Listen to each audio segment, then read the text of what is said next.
Hello students. उम्मीद है कि आप सब स्वस्थ हैं। बच्चों, पिछली कक्षा में हमने आपके हिंदी पाठ्य पुस्तक के दूसरे पाठ दादी माँ के विषय में पढ़ा था। हमने इस पाठ का सार पढ़ लिया है। आज हम इस कहानी को आगे पढ़ेंगे। पाठ के विषय में आपने जाना ही होगा कि यह पाठ लेखक शिव प्रसाद सिंह जी ने अपनी दादी माँ की स्मृतियों को याद करते हुए लिखा है।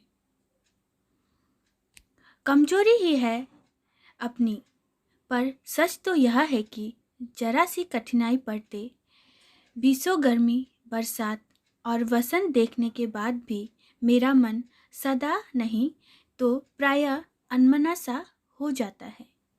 यहाँ पर लेखक कह रहे हैं कि कई मौसम आते जाते रहते हैं और उनका शरीर भी कुछ ठीक सा नहीं लगता, लेकिन उनका मन प्रायः अनमना यानी कि कुछ ठीक नहीं लगता।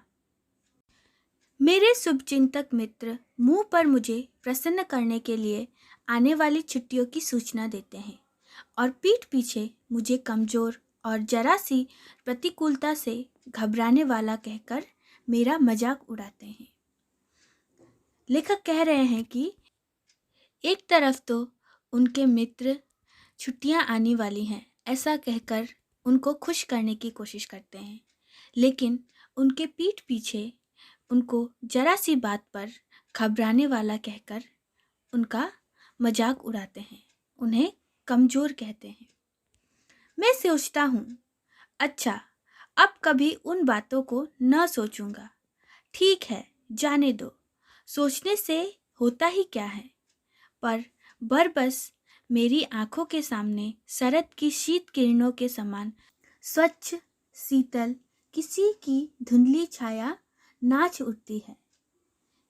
लेखक कह रहे हैं कि लेखक उन बातों को सोचना नहीं चाहते हैं, लेकिन बरबस यानी कि रह रहकर उनके आंखों के सामने किसी की छाया बार बार आ जाती है। आगे लेखक कहते हैं, मुझे लगता है जैसे क्वार के दिन आ गए हैं। मेरे गांव के चारों ओर पानी ही पानी हिलोरे ले रहा है। दूर से सिवान से बहकर आए हुए मोथा और साई की अधगली घासें, घेउर और वन प्याज की जड़ें तथा नाना प्रकार की बरसाती घासों के बीच सूरज की गर्मी में खोलते हुए पानी में सड़क पर एक विचित्र गंध छोड़ रहे हैं। रास्ते में कीचड़ सूख गया है और गांव के लड़के किनारों पर झाग भरे जलाशयों में धमाके से कूद रहे हैं।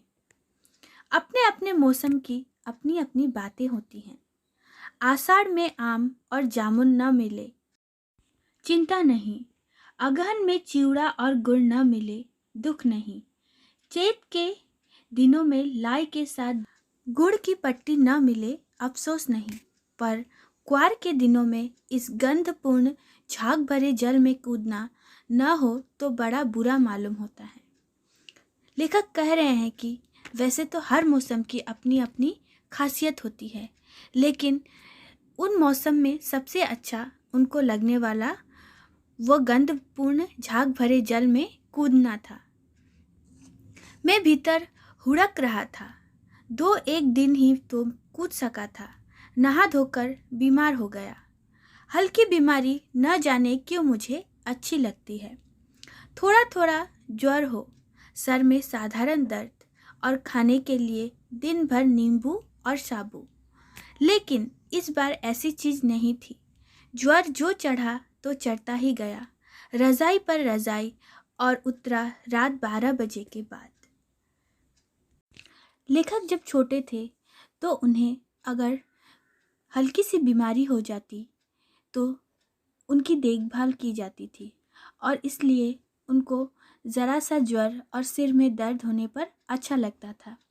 लेकिन इस बार जो गंधपूर्ण झाग में नहाकर उनको ज्वर उठा था वह बहुत अधिक चढ़ गया था।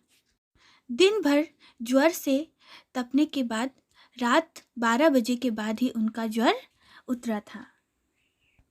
तो बच्चों, आज हम इस पाठ को यहीं पढ़ेंगे। आप आज पढ़ाए गए अंश का अभ्यास कीजिए। धन्यवाद।